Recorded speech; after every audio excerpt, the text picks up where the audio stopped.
Hi Taurus, this is Jav. Welcome po sa ating channel.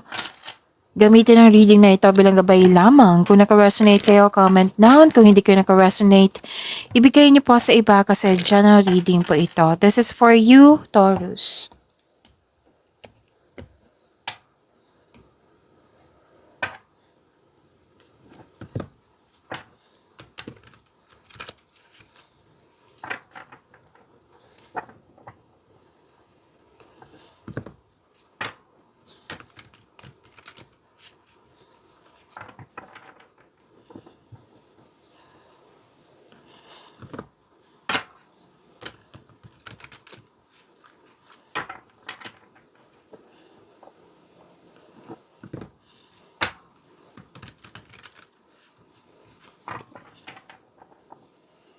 Para po ito sa iyo, Taurus.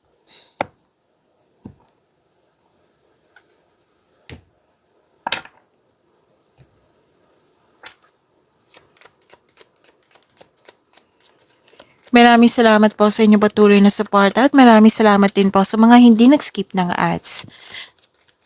Sa mga hindi pa nag-subscribe, subscribe na po kayo at click bell notification para malaman nyo na may bago tayong video. Para sa mga gustong magpa-reading, comment po kayo ng personal reading. Again, comment kayo ng personal reading and check my reply sa comment section.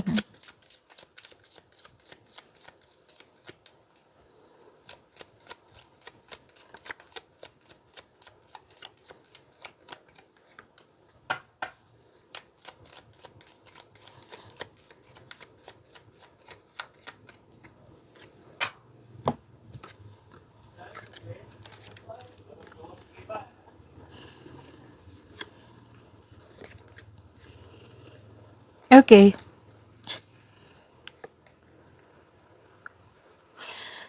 Taurus, may importanteng ganap sa passion niyo po. May importanteng desisyon. Mag-ingat lang po kasi may nakita ko nag-provoke sa inyo. Oo, nag-provoke sa inyo na para magalit or nagkaroon kayo ng argument or conflict. So, ingat kasi nakita ko dito nagalit ka kasi pwedeng sumusobra na, nasaktan ka. Okay?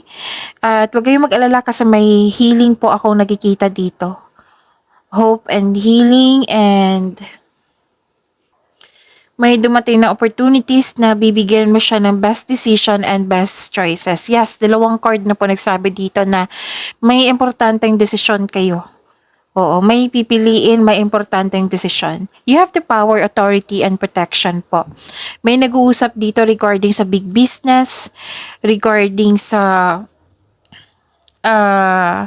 career and finances, malaki ang influence ng isang mother figure po. Okay?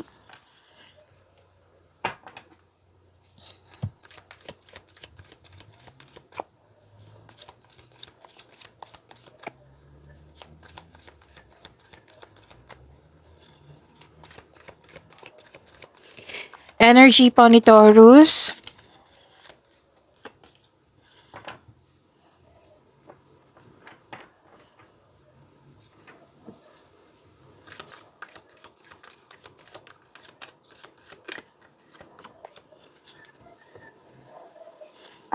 Kung may narinig kayo or may nakita kayo repeating message, meaning to say, pinupush ng cards niyo yan. Like for example, nanood kayo, Taurus, sa isang video reading nyo. At ngayon, dito sa ating video reading, may napansin kayo na repeating message. Yan po yung pinupush ng cards nyo po. Oo. Yan po yung pinupush ng cards nyo na kailangan nyo bigyan ng atensyon, solusyon at aksyon kung maaari po. So, ano yung energy ni Taurus?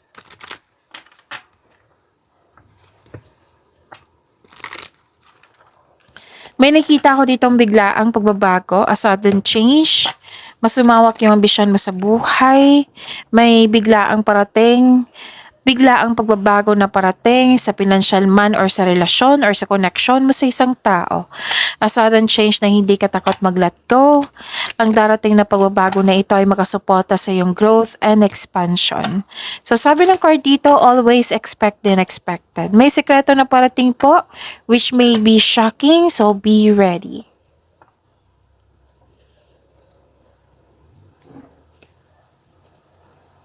Okay, may success ako nakikita dito and happiness. You deserve this. You deserve this, Taurus. Um, this is happiness, success, and achievement. Parating or dumating na. May parating na blessings that will lead you to happiness. Improvement sa health is on the way. Naka-recover ka na. Ito ay magandang kalusugan. Ito ay magandang kalusugan, kaligayahan at kaaya-ayang pakiramdam. Pwedeng may ganap na reunion po, together na celebration. Ang ilan sa inyo, gustong-gusto magpahinga sa bahay kasi you felt calm, relaxed, and security pag nasa bahay kayo. Pwede din may mga bisita kayong mga bata or naalagaan kayong bata. Pwede na nagbigay ka ng time sa inyong inner child na na-refresh yung energy nyo, na naging happy kayo. So, enjoy your success. Success lies ahead if you keep the path. Spirits, guide angels, archangels, guardian angels, message pa para kay Taurus. Soulmate connection. 444. Be open to meeting someone who resonates with your soul and brings deep love and understanding into your life.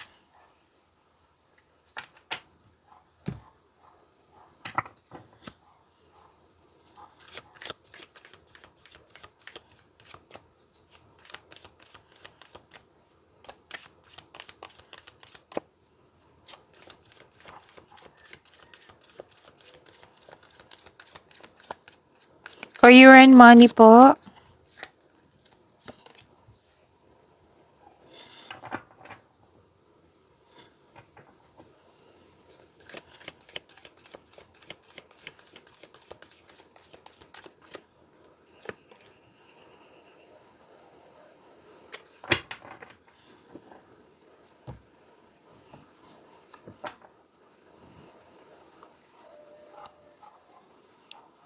Okay.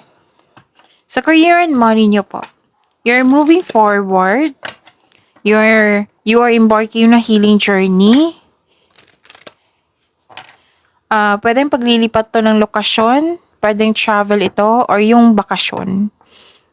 Kasi may nakita rin akong bakasyon dito. So, nag-clarify din siya dito. At may plano kayo mag-resign or maglipat ng lokasyon, lipat ng posisyon, or may plano kayo mag-resign para subukan yung ibang career opportunities. At ang ganda nito kasi may parating kayo na pera. Oo, magkakaroon po ng financial stability. So, maghahanap ka ng solusyon sa inyong problema. So, kailangan ng mahabang pasensya po. Oo.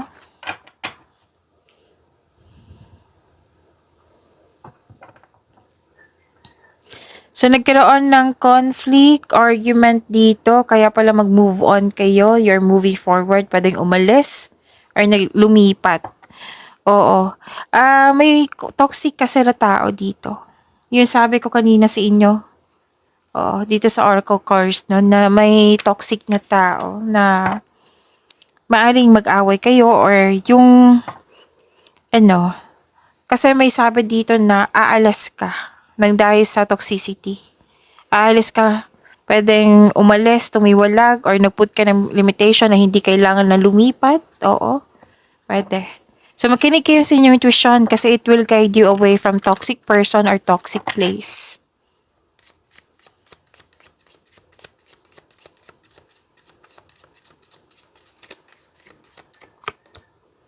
So, this is public face. Follow your heart, become who you want to be, earn a reputation. It's okay to be yourself. So, be true to yourself.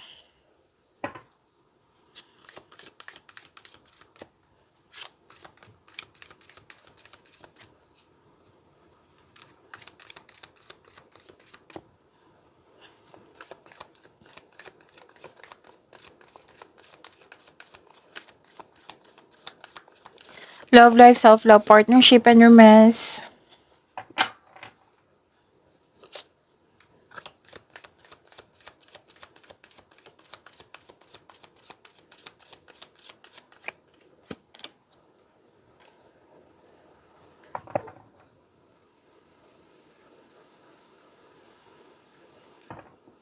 Okay, so love life niyo po, Taurus. Naging balance. Pwedeng stability. Okay? Naging stable yung connection, yung emotion nyo, lalo na yung emotion. Okay? Stability, balance. Okay. Blessed ka kasi stable na yung partner mo or nagkaroon ng emotional intelligent na marunong magbalanse ka sa kanyang emotion. And iparamdam mo sa kanya na may malasakit ka at supportive ka sa inyong connection. So, may parating sa inyo, sa mga single dito. Oo, may parating sa inyo na matured enough na. It might be this is an Aries, Leo, Sagittarius, or a water signs, Cancer, Pisces, and Scorpio.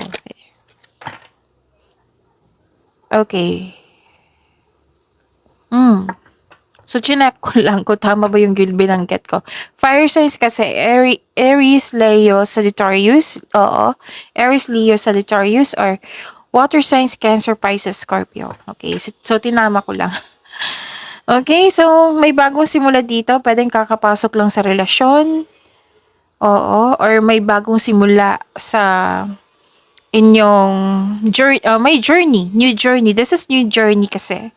Oo. And this is also freedom. Para sa mga single, you should take a chance on love. Huwag kayong matakot ma-in love ulit. For a relationship, huwag kang may tampuhan kayo the other day. Ang advice po dito, leave the past behind. It's never too late to begin again. Mag-usap kayo at magpatawad. So kung may narinig kayong ingay, pasensya na po.